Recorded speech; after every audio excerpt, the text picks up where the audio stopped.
Merci, Monsieur le Président. Monsieur le Premier ministre, hier soir, le Président de la République a ouvert la voie à une levée du confinement le 11 mai, sans vraiment lever les inquiétudes et donner les garanties suffisantes concernant les conditions sanitaires et sociales de sortir de crise. Ce week-end encore, le président du MEDEF a proposé que les Français travaillent plus dès la fin du confinement. Ces propos indignes ne sont pas à la hauteur, vous en conviendrez, de l'épisode que connaît notre pays et témoignent de l'état d'esprit de certains, prêts à faire payer aux salariés les conséquences économiques de cette crise sans précédent. La santé de chacun de nos compatriotes doit primer, sur toute autre considération. Il n'est pas acceptable que les salariés continuent de se rendre sur leur lieu de travail sans bénéficier des équipements de protection nécessaires. Qu'en sera-t-il dans 4 semaines ? L'État sera-t-il en capacité de fournir les tests et les masques pour garantir la sécurité sanitaire de tous les salariés ? Cette crise révèle les inégalités sociales, vous en avez parlé, Monsieur le Ministre, importantes qui se jouent au sein du monde du travail. Les salariés les plus exposés sont souvent les moins bien rémunérés. Beaucoup d'autres subissent une perte importante de pouvoir d'achat en raison d'un chômage partiel indemnisé à 84% du salaire net et une hausse des prix à la consommation.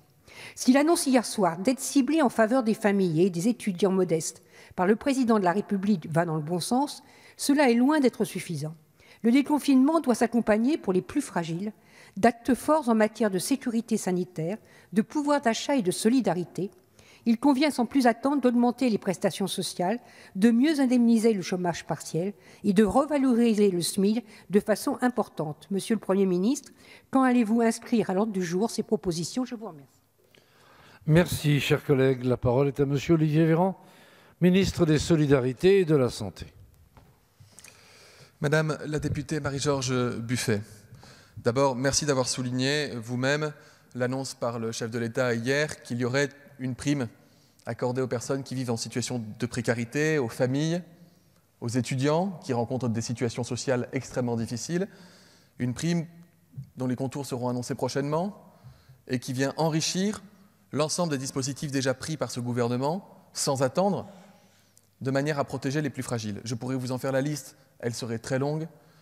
Juste vous rappeler qu'il y a eu une prolongation automatique des prestations sociales pour les ayants droit sans avoir besoin de démontrer qu'ils étaient toujours ayants droit, qu'il y a eu la prolongation de la trêve hivernale, qu'il y a un soutien très fort aux associations qui, sur le terrain, dans des conditions difficiles, et vous me donnez l'occasion de les remercier en sincérité pour l'action déterminée qu'ils mènent pour protéger les plus précaires, les sans-abri, les personnes migrantes, y compris les travailleurs sociaux, les éducateurs sociaux qui font un travail absolument remarquable et qui n'ont jamais failli depuis le premier jour. Madame Marie-Georges Buffet, depuis le premier jour de cette épidémie, de cette pandémie, c'est la santé, et c'est la seule santé qui a été la boussole du gouvernement dans toutes les décisions qui ont été prises. C'est la santé. Et c'est à nouveau la santé qui a été l'indicateur, le critère majeur sur lequel s'est fondé le discours du président de la République hier, à l'heure d'aborder le futur déconfinement. Il a parlé de la saturation des réanimations, il a parlé des surcharges hospitalières, il a parlé de la nécessité absolue que nous restions confinés dans les meilleures conditions possibles pendant encore plusieurs semaines pour permettre à nos soignants de récupérer de la force, de l'énergie, des médicaments, des lits, des masques, des matériels de protection. Et enfin, Madame Buffet, c'est important les tests et les masques, c'est important, mais n'allons pas croire que ce soit l'alpha et l'oméga de la politique sanitaire de prévention ou d'intervention en période d'épidémie dans notre pays. C'est bien plus que ça, et c'est notamment l'exploit remarquable qu'ont réalisé nos hôpitaux pour se transformer, se transcender et permettre de sauver des milliers de vies dans notre pays. Merci, Monsieur le Ministre. La parole est à Madame Brigitte Kuster pour